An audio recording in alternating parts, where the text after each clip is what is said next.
আসসালামু আলাইকুম, কি অবস্থা সবাই? আশা করি সবাই আলহামদুলিল্লাহ ভালো আছেন। তো আজকে আপনাদের জন্য নিয়ে আসলাম আরেকটা নতুন ভিডিও নিয়ে। তো আমার এখানে হাঁসের মাংসের ভিডিওটা অনেক দিন আগে করছিলাম, কিন্তু শুধুমাত্র সময় ছিল না বলে আর দিতে পারিনি, তাই আজকে সময় ছিল বলে দিচ্ছি।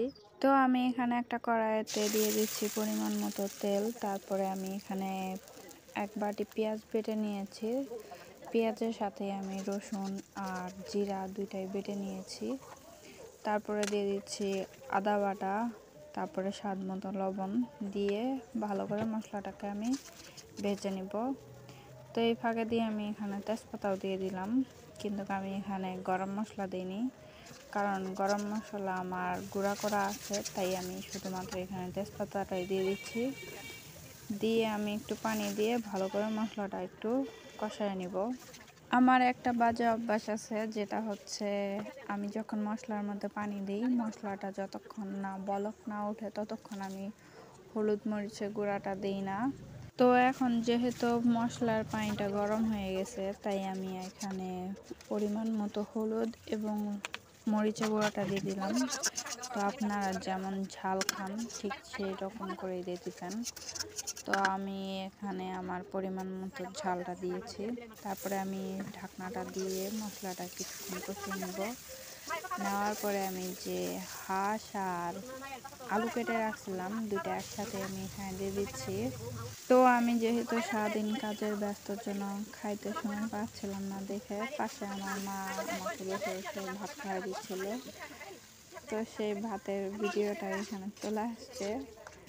তো যাই হোক, আমি এভাবে করে পুরো মাংসটা কষায় নিব, বারবার ঢেকে ঢেকে দিয়ে।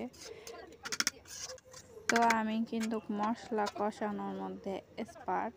যে কোনো মশলা কিংবা মাংস, মাছ যেটাই বলেন না কেন, সেগুলো কষানোর মধ্যে আমি খুবই এক্সপার্ট। যখন রান্নার মধ্যে খুব তাড়াহুড়া লাগে, যে খুব তাড়াহুড়ার মধ্যে কাউকে রান্না করে দিতে হবে, তখন কিন্তু আমার মা আমাকে রান্না করতে দেয় না। কারণ না, আমাকে রান্না করতে দিলে আর সেই ব্যক্তি আর খেয়ে যেতে পারবে না। তো যাই হোক, তো আমি এভাবে করে বারবার করে ঢাকনা খুলে খুলে দিয়ে নাড়া দিয়ে দিচ্ছিলাম। তো আমি এখন এখানে পানি দিয়ে দিচ্ছি। আমার মাংসটা ভালো করে কষানো শেষ। তো আমি এখানে যেহেতু বেশি একটা ঝোল রাখবো না, যা শুধু হাঁসটা সিদ্ধ হওয়ার মতো করে আমি পানিটা দিচ্ছি। তারপরে আমি এখানে সিদ্ধ করে নিচ্ছি।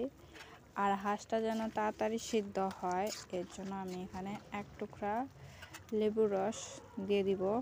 তাহলে হাঁসটা তাড়াতাড়ি সিদ্ধ হবে, যেহেতু হাঁসটা সিদ্ধ হতে সময় লাগে। তো আমার কথাবার্তার মধ্যে যদি কোনো ভুল ত্রুটি হয়ে থাকে, তাহলে অবশ্যই ক্ষমা দৃষ্টিতে দেখবেন। আর আমার রান্নাটা কেমন হয়েছে সেটা অবশ্যই কমেন্ট করে জানাবেন। অবশ্য পুরো রান্নাটা হয় নাই। যাই হোক, মারে তো আজাইরা বক বক সহ্য করার জন্য আপনাদেরকে অনেক অনেক ধন্যবাদ, কারণ আমি জানি আমি অনেক বক বক করি।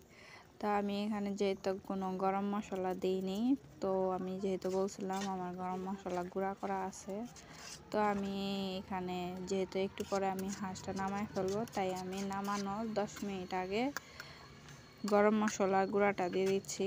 দেওয়ার পরে আমি আবারও ঢেকে দিয়ে নাড়াচাড়ি করে তারপরে আমি নামায় ফেলবো। তো অবশ্যই আমার রান্নাটা কেমন হয়েছে সেটা অবশ্যই কমেন্ট করে জানাবেন। আশা করি আপনাদের কাছে ভালো লাগবে। আর অবশ্যই এইভাবে করে বাসায় রান্না করে খেয়ে দেখবেন কেমন লাগে। আমার কাছে তো খুবই ভালো লাগছে।